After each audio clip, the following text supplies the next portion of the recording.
Troisième et dernier volet de notre série consacrée à Nietzsche et la musique à partir d'extraits de son livre « Humain, trop humain » paru en 1878. Au cynisme de Nietzsche, le musicien accompli Henri Barbier répond par le cœur, par l'amour de la musique au-delà de toute raison disséquente, morcelante. À l'instar de Blaise Pascal, nous sommes véritablement dans le clivage « le cœur a ses raisons que la raison ne connaît point ». Et nul doute que ce doit être le cœur qui doit avoir en toute chose le dernier mot. Terminons alors par les regards de Nietzsche sur Félix Mendelssohn et Frédéric Chopin. Félix Mendelssohn. La parole à Nietzsche tout d'abord. La musique de Félix Mendelssohn est la musique du bon goût, appliquée à tout ce qu'il y a déjà eu de bon. Elle renvoie toujours derrière elle.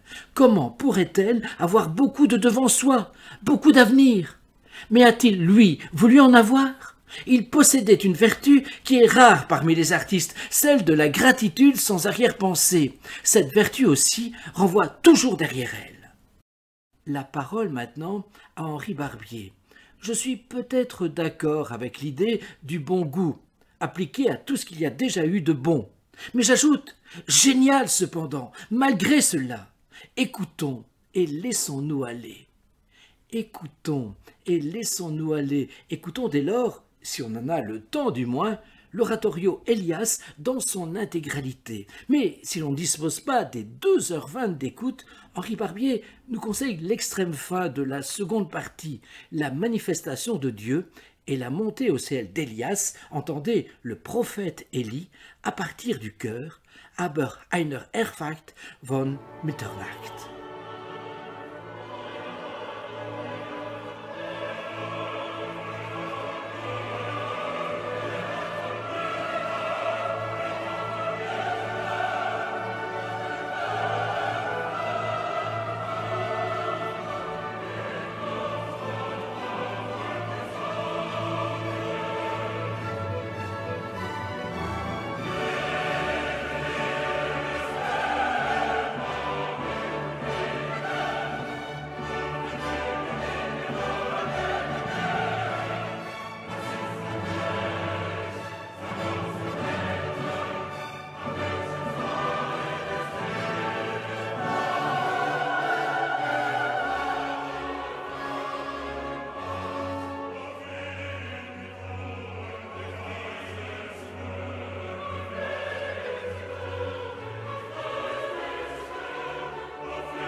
Chopin maintenant, les phrases de Nietzsche tout d'abord. La liberté dans les chaînes, liberté princière. Le dernier des musiciens modernes qui ait vu et adoré la beauté, le polonais Chopin, l'inimitable. Aucun de ceux qui l'ont précédé et suivi n'a droit à ce qualificatif. Chopin avait la même élégance princière de convention dont fait montre Raphaël dans l'emploi des couleurs traditionnelles les plus simples, non toutefois quant aux couleurs, mais quant aux traditions mélodiques et rythmiques.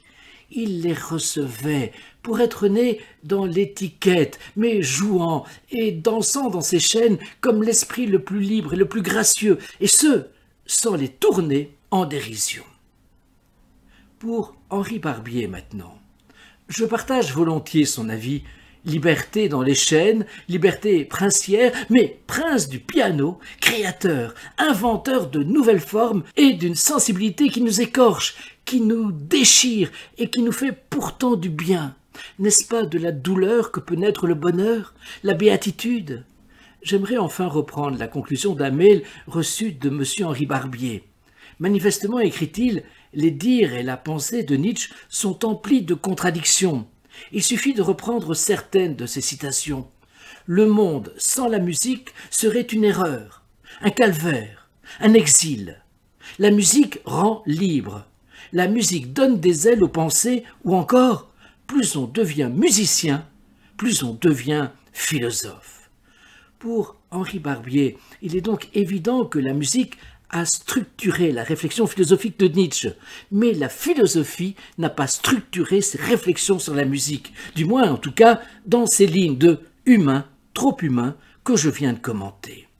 Et, paraphrasant et même ironisant Nietzsche, Henri Barbier énonçait « Ce n'est pas le gai savoir que l'on doit donner à ses réflexions, mais le triste savoir. » Enfin, de manière plus confidentielle et intimiste, le musicien de conclure « Si ma réflexion n'a rien de philosophique, elle n'en est pas moins le témoignage de celui qui aime, tout simplement, et qui est comblé de bonheur rien qu'en écoutant. » Encore un tout grand merci à mon ancien professeur de musique à l'École des Frères de Tournai d'avoir répondu à ma demande de recul critique par rapport à la vision nietzschéenne de certaines musiques et de certains musiciens.